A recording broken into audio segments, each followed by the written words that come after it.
This is the Christian Circle podcast, and you're listening to Pamela Fernandez, where we have conversations about Christian living. Here's the show.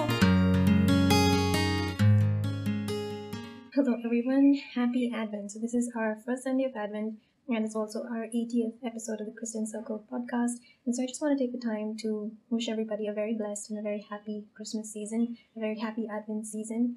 We're also going to do an episode today with Dr. Kevin Vost on loneliness. And just as a reminder for all the people who are listening out there, if you know somebody who's lonely, especially the homebound, the infirm, the sick, the neighbor who doesn't have anybody, then this Christmas I urge you to go out, say a few good words, eat a meal, share some coffee with all of those people, and try and make a difference in the lives of the lonely. So thank you so much for listening to us and for helping us make it to 80 episodes. And hopefully you will enjoy today's podcast. Have a wonderful Christmas season, and we hope you enjoy the show.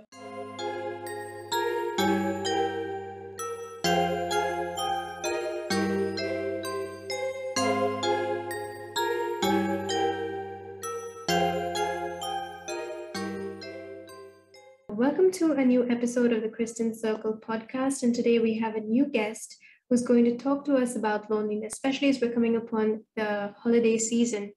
And so we have Dr. Kevin Vost, and I hope I'm pronouncing that right. He's going to talk to us about loneliness, and he's actually written a book on the subject. So Kevin, welcome, and tell us a little bit about yourself and your ministry. Sure. Thank you so much for having me on, Pamela. And yes, the name is Kevin Vost. I live in Springfield, Illinois, the central Illinois. It's the city of, that was the city of Abraham Lincoln. I live here with my wife, Kathy, and we have 2 adult sons and 3 grandchildren. Professionally, I worked for 32 years in the disability evaluation field for Social Security administration, evaluating mental and physical disability cases for children and adults. During that time, I also obtained a doctorate in clinical psychology and specialized in neuropsychology, or examining things like a brain injury, Alzheimer's disease. We focused on normal aging. And I did my dissertation work at the local medical school at their Alzheimer's Center. After that, I taught college at various colleges, including the University of Illinois at Springfield and Aquinas College in Nashville, Tennessee for several years, part-time. I have been retired from full-time work since 2016, and now I write books and do talks and things like that. As far as my faith journey, I'll just tell you very briefly, I was raised a Catholic.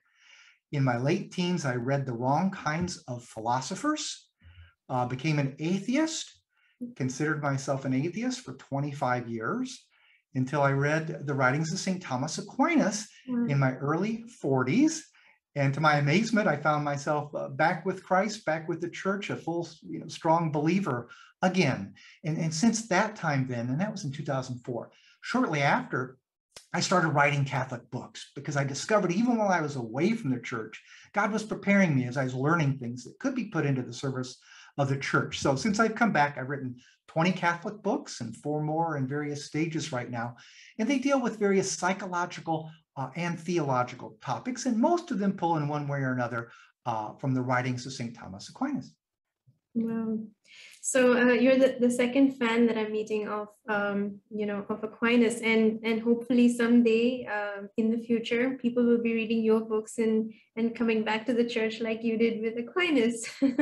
Oh, I think I can hope and pray so. I've met a few people who have through the good St. Thomas. Wow. So since you wrote about loneliness, and I know this was not on our list of questions, what made you write about this particular subject? Yes, because most of the books, I offer these ideas to the publishers, but sometimes they'll reach out to me. And this is one where the publisher, Sophia Institute Press, they did reach out to me, knowing my background as a psychologist. Mm-hmm. They were aware of this literature on a growing epidemic of loneliness. And this was going on, like the year 2000, I think 16 is when they approached me. So long before our COVID situation, there was concern about this growing loneliness in the world, and they asked me if I'd be interested in writing about it. I honestly did not know much about it, but when I started doing my research, I was really wowed. I was unaware of this, a problem of this magnitude. So I was happy to do that. So I tried to survey all the research out there in psychology and medicine, actual research articles, insights from clinical people who worked with people who were lonely, to try to put together a guide that would, give both people who are lonely themselves and people who have family members or others they know who are lonely, to help give them some things, some ideas. What can we help to do about this? So right now we're like on the cusp of the holiday season, and there will be lots of people who will feel, despite the fact that they're surrounded by people, they feel lonely. Now, how is being lonely different from being alone? And how do we know that we are lonely? I mean, whether it's in a marriage, whether it's in a party and you're surrounded by so many people, but still, how do you know you're at this moment lonely? Yeah, that's a very important distinction, because it has been pointed out for a long time ago. Even the American writer Mark Twain talked about how lonely, I believe, he was in New York City. Even though he's surrounded by millions of people, he didn't feel connected to them. On the other hand, there can be some people who are isolated, who are living in solitude for periods of time, who don't necessarily feel lonely. You could be surrounded, like I said, at the holidays. Some people may, if they're able to get together with family and friends at the holidays, and yet still feel lonely. So what is that distinction between being alone and actual loneliness? Well, and the researchers and clinicians usually define loneliness as a perceived isolation. It's you feel like your social connectedness is not what it should be. You feel there's a lack there. And the degree of connectedness a person needs to feel not to be lonely will vary from person to person. But I will point out, I like two distinctions that are sometimes made in describing loneliness. One, they will talk about an emotional isolation, a sense that you don't really have close confidants, somebody you can really tell your deepest secrets to. And some studies in the United States from the 1980s to the early 2000s showed that more and more people reported they did not have even one close confidant. I know that the data showed in 1985, 1 person in 10 said, I don't really have anybody I can share these deep, important issues with. So 1 person in 10 in 1985, 20 years later, they found that moved up to 1 person in 4. So this growing sense of this emotional isolation. But the second broader sense, they sometimes call just a sense of social isolation, where maybe you do have some close friends or some dear family members, but you feel a little bit disconnected at the broader level, like you don't feel that you're a meaningful part of a group. Maybe your coworkers at work, or your schoolmates if you're a student, or your parishioners, maybe if you belong to a parish. So things like that. So it's basically either or both. You feel this lack of close social confidant or emotional confidants, or you feel like you don't fit into broader groups in the way that you'd like. So just in essence, you can have one or both, but it's this feeling that your connectedness is not what it should be. So it's a feeling of discomfort over the situation. What is the problem with being lonely? Why is it not good to be lonely? Why should we seek community and parish and other people? Yeah, that is a very essential question, because in the short term, some researchers point out that in a certain way, it's good to be lonely, because it's as you suggested there, it is really a kind of a warning signal, because we're not meant to be alone for extended periods of time. We are meant to be social and with each other, with family, with friends, as a member of a church, as a part of the body of Christ. So if we feel, hey, I don't feel this connectedness, it's been compared to, in a sense, pain, or also it's been compared to thirst. It's kind of a warning. Hey, I don't like this feeling. It hurts, or I'm kind of thirsting for some connection. So it can motivate us to go out there and hopefully and connect. But why is it not good to be lonely? If this loneliness tends to persist for a long time, if it's not motivating us to get out there and connect, or maybe if we try a few times at first and it doesn't seem to be happening, if loneliness persists over time, it can be very detrimental to our mental, and they're even showing our physical health. Some say that prolonged loneliness compares to things like, obesity and certain other hypertension, certain other diseases, as a risk factor for, shortened lifespan. So prolonged this prolonged feeling of not relating to each other is not good for us mentally or physically. One of the things that I often say is, if we're experiencing something, is to often look at the example of Christ. How does he deal with, whatever situation we've gone through, whether it's hurt, whether it's shame, whether it's betrayal. And loneliness is something that Christ himself experienced, something that he didn't want, and he tried to keep his people together, even at the last minute before he prays that, let them all be one.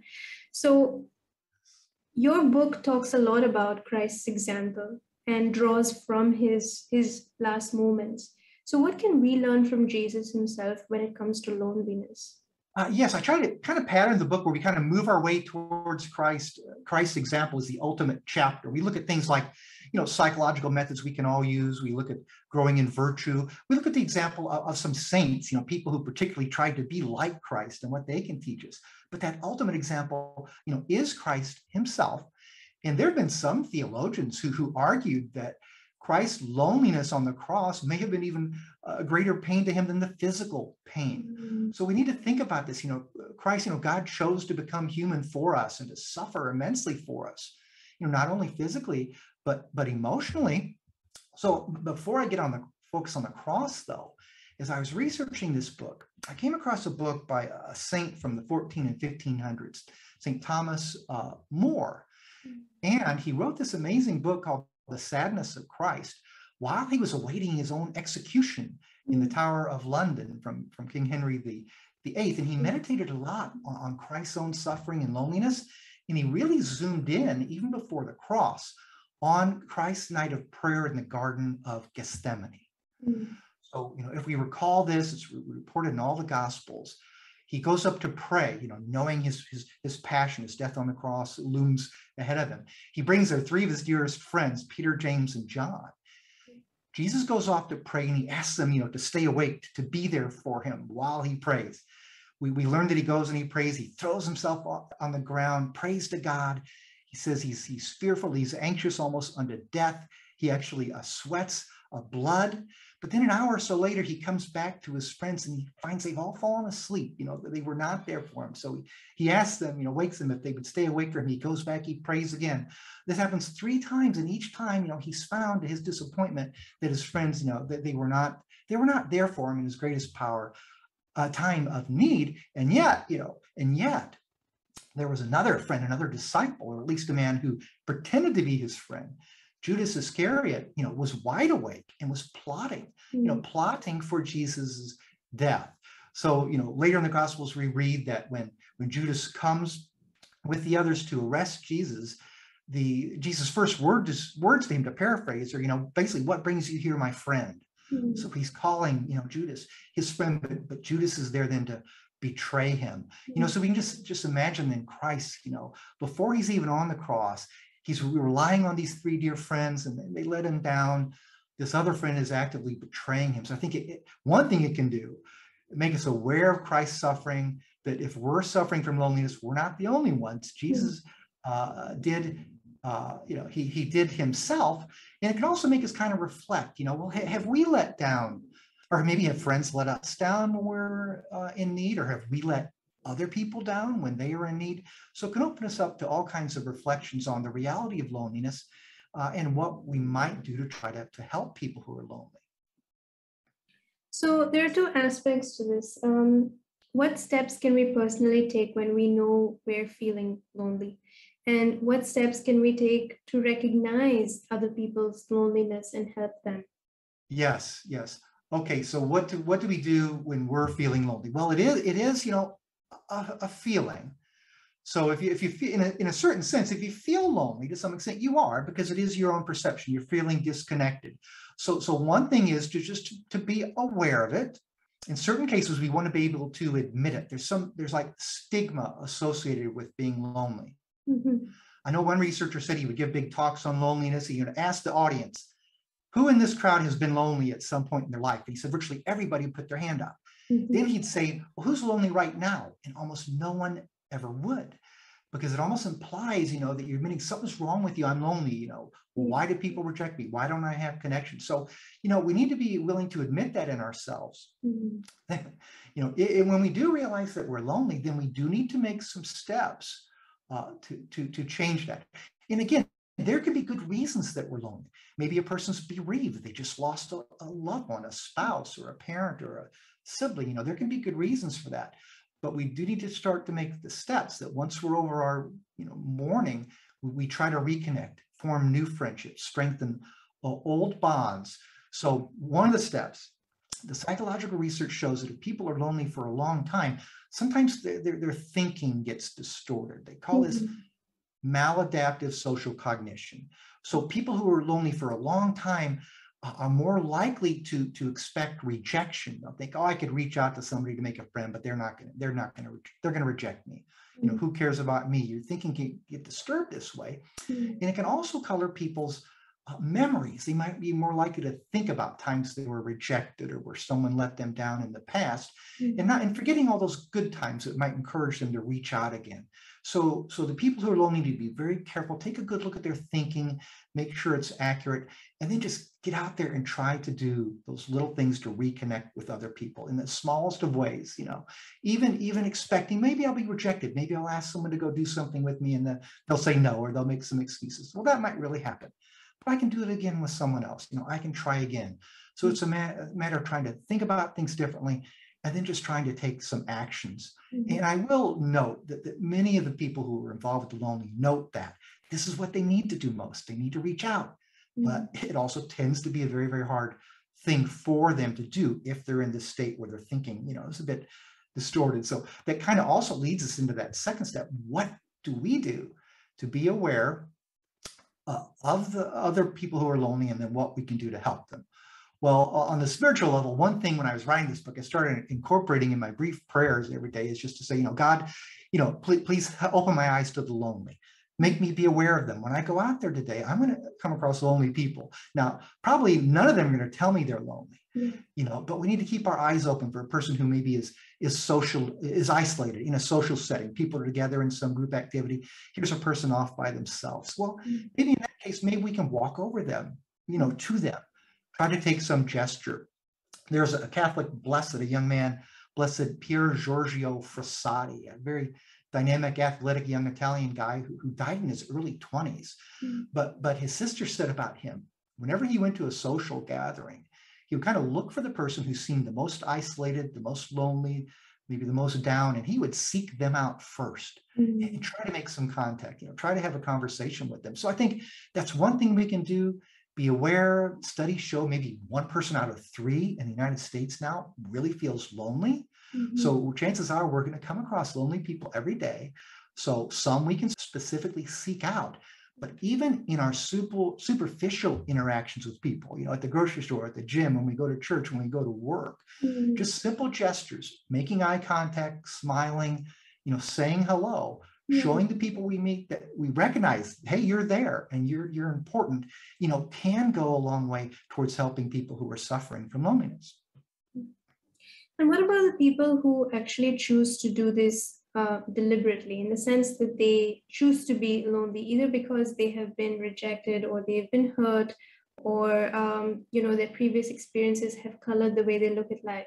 So what about these people? What can you do to convince them that they need a community, they need a parish, they need family? Yeah, that is very important. I will say, in not all cases, but in a certain percentage of cases, we'll find, an overlap of loneliness with something more serious, like a major depression or an anxiety disorder. It doesn't mean everyone who's lonely has this, but some do.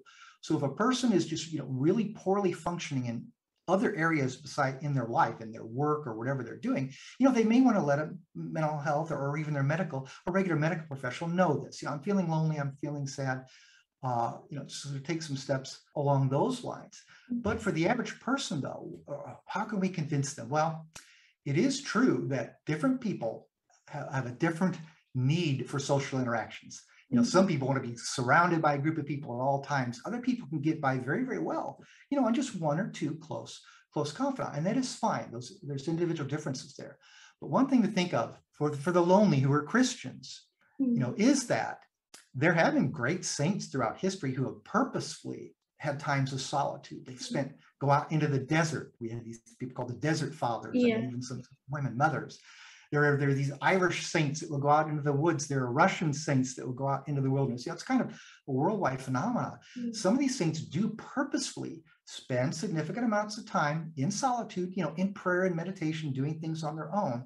But most of them either come back into the world and then do great things. It's like they charge their batteries during this time with God to then go out, and reach out to other people. Christ said we're to love God with all that we are, and then to love our neighbors as ourselves. So in a sense, we can use that time of solitude to love God with all that we are, and then to get that energy from God to go out there and share that love with others.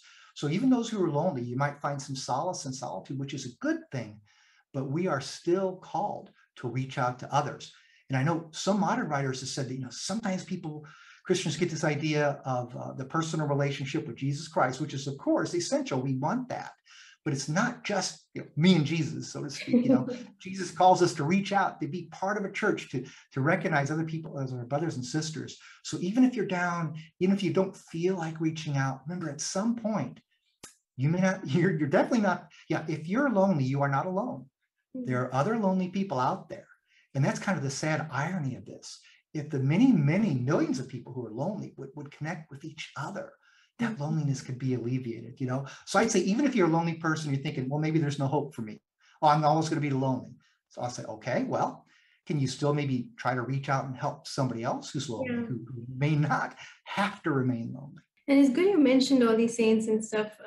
So if somebody's taking this in prayer, one of the first steps, what exactly will they pray for? Is there a novena? Is there a saint that they can reflect on and experience, or do an inner healing retreat? Or is loneliness really a sign that you require some inner healing?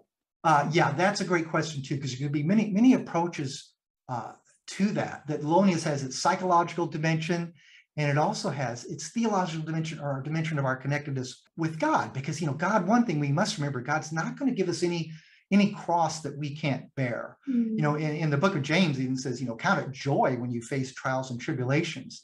And though it's hard to be joyful, when you're suffering with loneliness, I imagine most of us, I know I can look back on a time in your life when you were really suffering, for one reason or another.